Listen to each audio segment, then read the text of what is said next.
उपकरणाय विद्महे कोटिरक्षाय धीमहि तन्नो गणपतिः प्रचोदयात्।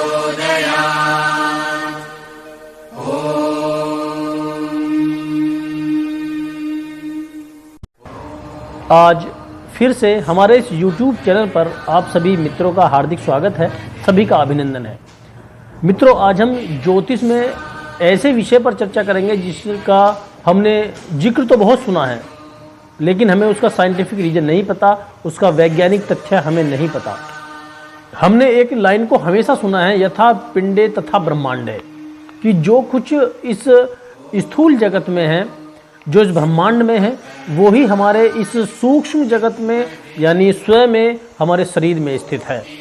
मित्रों, आज हम उसी पर चर्चा करेंगे कि जो घटनाएं इस पूरे अंतरिक्ष में घटती हैं, पूरे ब्रह्मांड में घटती हैं, वो हमारे इस सूक्ष्म जगत में भी घटती हैं। दोस्तों, हमारे इस सूक्ष्म जगत का और इस स्थूल जगत का यानी ब्रह्मांड का आपस में बहुत ही गहरा संबंध है। ये एक दूसरे के प्रतिबिंब है। मित्रों, तो आइए हम देखते हैं कि कैसे ये स्थूल शरीर और सूक्ष्म शरीर यानी कि हम, और स्थूल जगत यानी कि ये पूरा ब्रह्मांड।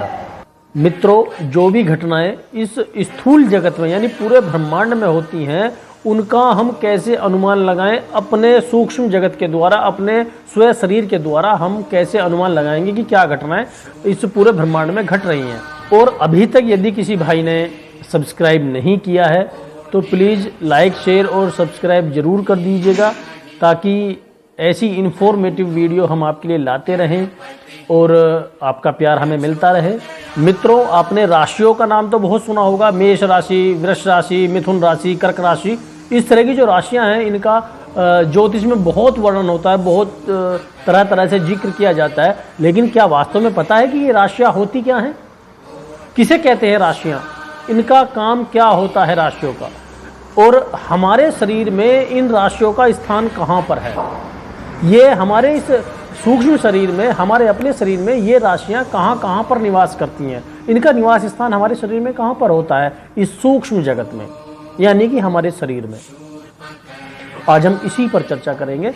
मित्रों, ये जो श्लोक है, यथा पिंडे तथा ब्रह्मांडे, कि जो भी इस ब्रह्मांड में है, जो भी इस स्थूल जगत में है, वो ही हमारे सूक्ष्म जगत यानी हमारे अपने शरीर में है।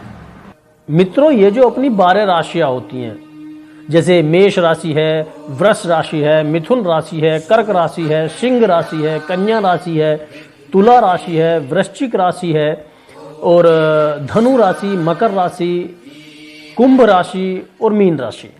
ये जो मित्रों ये राशियां जो होती हैं, ये होता क्या है?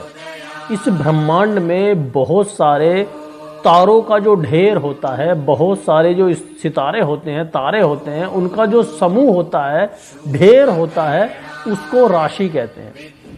और इन 12 राशियां के हिस्से में 30-30 अंश ब्रह्मांड आता है। मित्रों, टोटल 360 डिग्री का जो ब्रह्मांड है अंश का, उसको इन 12 राशियों ने 30-30 अंश बांटा हुआ है। यानी ब्रह्मांड में 30 अंश का प्रतिनिधित्व एक राशि करती है। दोस्तों, इन राशियों का जो महत्व होता है वो हमारे जीवन में बहुत महत्वपूर्ण होता है। इन्हीं राशियों के आधार पर हम अपने भूत, भविष्य और वर्तमान की गणना बड़ी आसानी से कर सकते हैं। बस हमें इसका जो साइंटिफिक रीजन है, जो विज्ञान है, उसे समझने की ज़रूरत है। दोस्तों, यह भी एक विज्ञान है, जो ज्योतिष विज्ञान है, बहुत ही रुचिकर विषय है, और इसमें हम पूरे ब्रह्मांड और अपने शरीर को एक दूसरे का प्रतिबिंब देखते हैं। वो जो श्लोक तथा पिंडे यथा ब्रह्मांडे, ये सूक्ष्म जगत और स्थूल जगत, ये दोनों एक दूसरे के प्रतिबिंब हैं। जो हम अपने सूक्ष्म जगत में देखेंगे वही हमें अपने स्थूल जगत में देखने को मिलेगा। यानी जो इस ब्रह्मांड में घटनाएं होंगी वही हमारे शरीर में घटनाएं होती हैं। अब हम उन्हें पहचानेंगे कैसे? सभी हमें राशियों के बारे में बता देते हैं, सभी हमारे भूत भविष्य के बारे में बता देते हैं, लेकिन हमें स्वयं कैसे पता लगे कि हमारे साथ क्या घटना होने वाली है, हमारे साथ शुभ होने वाला है, अशुभ होने वाली है। तो इन राशियों का बहुत बड़ा योगदान इन सब चीज़ों में होता है। दोस्तों, अब रात के समय में आपने देखा होगा जब मौसम साफ हो तो कहीं कहीं पर एक जगह बहुत सारे तारों का ढेर लगा दिखता है। जैसे मेष राशि है वो एक भेड़ के आकार के रूप में तारों का अपनी आकृति ले लेती है। कुंभ है वो एक घड़े के समान तारों के उसमें एक आकृति ले लेती है। इसी तरह से जो ये राशियां होती हैं एक तारों का समूह बनाती हैं और अपनी अपनी आकृतियां ले लेती हैं। जहां ब्रह्मांड में इन राशियों का जो 30 अंश का जो क्षेत्र होता है जहां होती है वो हमें आकृति वही क्षेत्र में दिखाई देती है। जिस राशि का स्थान इस ब्रह्मांड में जहां पर है वह राशि वहां पर तारों का जो समूह इकट्ठा करके उसी आकृति को बना लेती है। अगर मेष है तो भेड़ वाला रूप आपको वहां देखने को मिल सकता है। अगर वृष है तो जो बैल वाली आकृति है वो आपको देखने को मिल सकती है। अगर कर्क है तो केगड़े रूप में आपको वो आकृति मिल सकती है। कुंभ है घड़े रूप में इस तरह की वो आकृति। मीन राशि है तो तारों के समूह में मछली की आकृति आपको देखने को मिल सकती है। पर ये मिलेगी वहीं जहां पर जिस राशि का जो क्षेत्र होता है ब्रह्मांड में वहां पर अगर हम पहुंच जाते हैं तो मान लीजिए हमारे घर के ऊपर अगर किसी राशि का क्षेत्र है तो हमारे घर के ऊपर कोई तारों का समूह आएगा तो वो उसी की आकृति शो कर देगा। और ये ब्रह्मांड में चलती रहती हैं, कभी कोई राशि यहाँ है कभी कोई राशि वहाँ है, तो इस तरह से ये विचरण करती रहती है, ब्रह्मांड में घूमती रहती है। ये आकृति आज यहाँ बनेगी, ये आकृति कल को किसी दूसरी जगह पे जाके बन सकती है। अब मित्रों ब्रह्मांड में तो हम देखकर पता कर लेंगे कि इन राशियों का स्थान या कैसे दिखती हैं। अब सवाल यहाँ पर ये खड़ा होता है कि हम अपने जो सूक्ष्म जगत है यानी हमारा जो शरीर है हम इसमें कैसे पता करेंगे कि हमारी जो राशियां हैं वो हमारे शरीर में कहाँ पर उपस्थित हैं, इन राशियों का निवास हमारे शरीर में कहाँ पर है। तभी तो हम पता कर पाएंगे कि इन राशियों का हमारे जीवन पर क्या प्रभाव होता है, कि ये ब्रह्मांड से और हमारे शरीर से कैसे एक रूप हैं, कैसे आपस में जुड़े हुए हैं सूक्ष्म जगत और स्थूल जगत। मित्रों आइए हम इसी बात को आज बिल्कुल स्पष्ट करेंगे कि जो स्थूल जगत है, जो ब्रह्मांड है और जो हमारा सूक्ष्म जगत है, हमारा शरीर है, वो एक दूसरे के कैसे प्रतिबिंब हैं।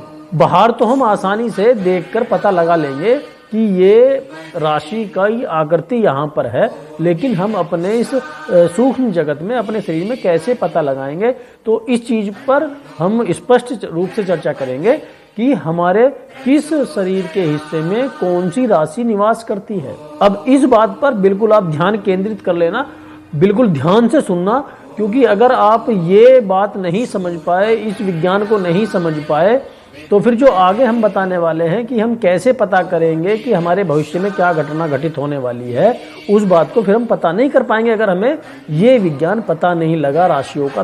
तो मित्रों इसे थोड़ा ध्यान से समझिएगा कि जो सबसे पहली राशि है मेष राशि, उसका जो निवास स्थान है वो हमारे सिर, हमारे मस्तक, हमारे चेहरे पर होता है और इस राशि का जो स्वामी है वो मंगल होता है। इनको चाहे आप नोट कर लेना, जिसकी जो भी राशि हो उसको नोट कर लेना।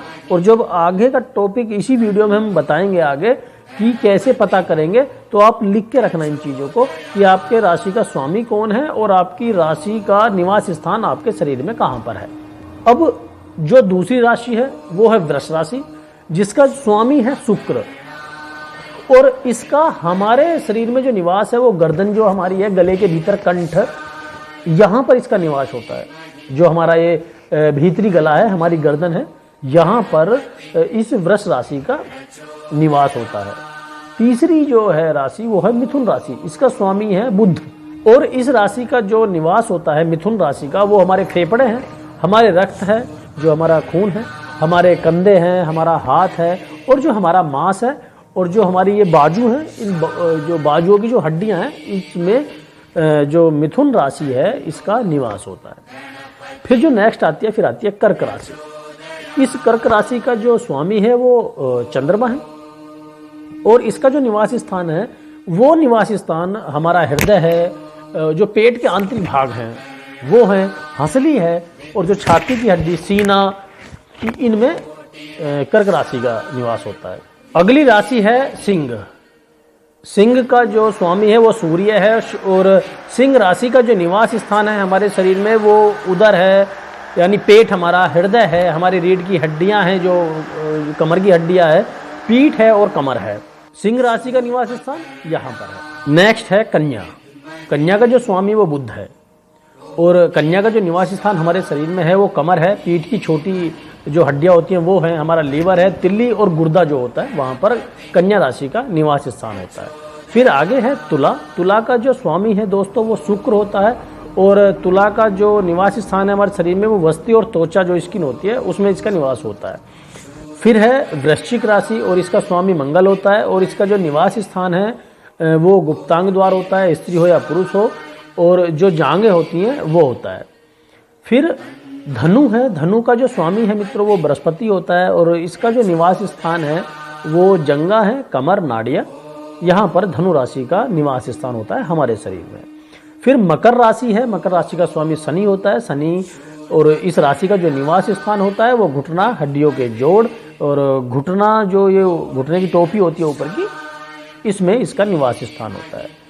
फिर कुंभ राशि होती है। कुंभ राशि का स्वामी भी शनि है और शनि, इस कुंभ राशि का जो निवास स्थान होता है वो जैसे पिंडली है, पाचन संस्थान है, अपना पाँव है और पाँव के जो टखने होते हैं वहाँ पर इसका निवास स्थान होता है। फिर हम बात करें आखिरी की, मीन राशि होती है जिसका स्वामी बृहस्पति होता है और इसका जो निवास स्थान होता है वो पंजे, जो पैर के पंजे होते हैं और उनके नीचे का भाग एडी, यहाँ पर इसका निवास स्थान होता है। मित्रों इन सब चीज़ों को, जो भी आपकी अपनी राशि है उसे नोट कर लेना कि कौन सी राशि है और उसका स्वामी क्या है और हमारी राशि का जो स्थान निवास है हमारे शरीर में वो कहाँ पर है, इसे आप नोट कर लेना। आपको आसानी होगी ये समझने में कि हम कैसे जानें कि हमारे साथ में शुभ या अशुभ कुछ होने वाला है। अब मित्रों इस तरह से हमने चीज़ों को जाना, इन राशियों के बारे में जाना कि हमारे शरीर में इन राशियों का निवास स्थान किस किस अंग में होता है। अब आगे चलते हैं इसमें हम कि अब घटनाओं का कैसे पता करें कि कौन सी राशि कब फेरबदल करती है और हमारे ऊपर क्या घटनाएं घटित होती हैं। अब दोस्तों हम बात करते हैं मेष राशि की, जो सबसे पहली राशि होती है। इसका स्वामी मंगल होता है और हमारे शरीर में इस राशि का निवास स्थान कहाँ पर होता है। जैसे अभी हम बता चुके हैं कि इसका निवास स्थान है हमारा मस्तिष्क, हमारा चेहरा, हमारा सिर।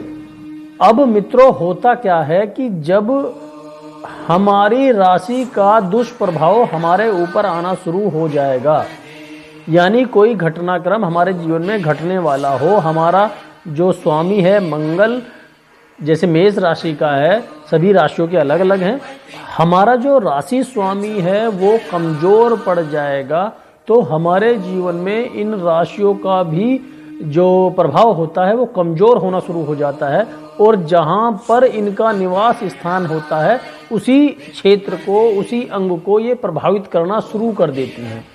जैसे अगर हमारा मेष राशि है, मेष राशि का स्वामी मंगल है, यदि हमारा मंगल जो राशि स्वामी है वो कमजोर पड़ता है तो उसका असर हमारी राशि पर भी आता है और जिस अंग में, हमारे जिस शरीर के जिस स्थान पर उस राशि का निवास होता है वो अंग प्रभावित होना शुरू हो जाता है। जैसे मेष राशि का जो निवास है वो मस्तिष्क, सिर है, चेहरा है, तो हमारे मस्तिष्क, सिर या चेहरे पे दुष्प्रभाव, कुछ बीमारी के लक्षण होने शुरू हो जाएंगे। इससे हम आसानी से अनुमान लगा सकते हैं कि कुछ घटना प्रिय या अप्रिय घटने वाली है।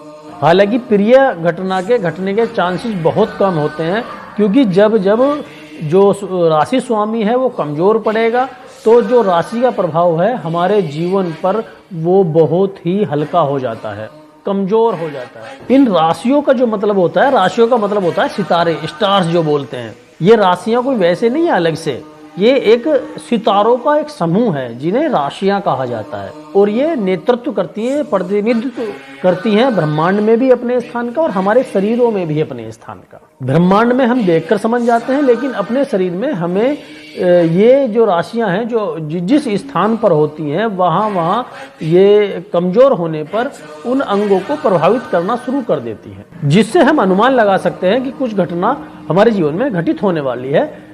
हमारे जो स्टार्स हैं, हमारे जो राशियां हैं, वो कुछ घटना हमारे जीवन में घटाने वाली हैं।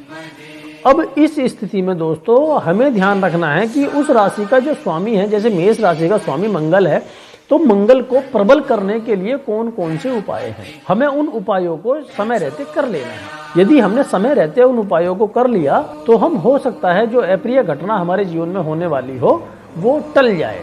हालांकि सब चीजें प्रकृति के द्वारा बनाई गई हैं, ईश्वर के द्वारा बनाई गई हैं, जो घटनाएं होने वाली होती हैं वो होकर रहेंगी।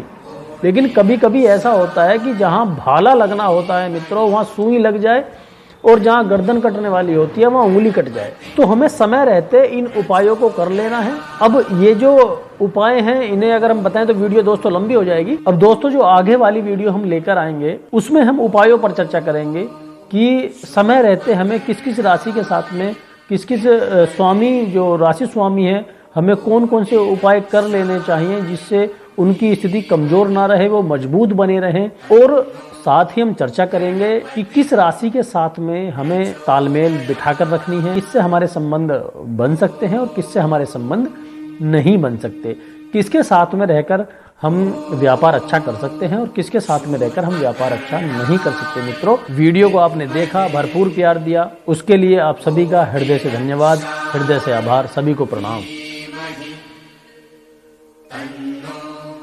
गणपति प्रचोदयात्।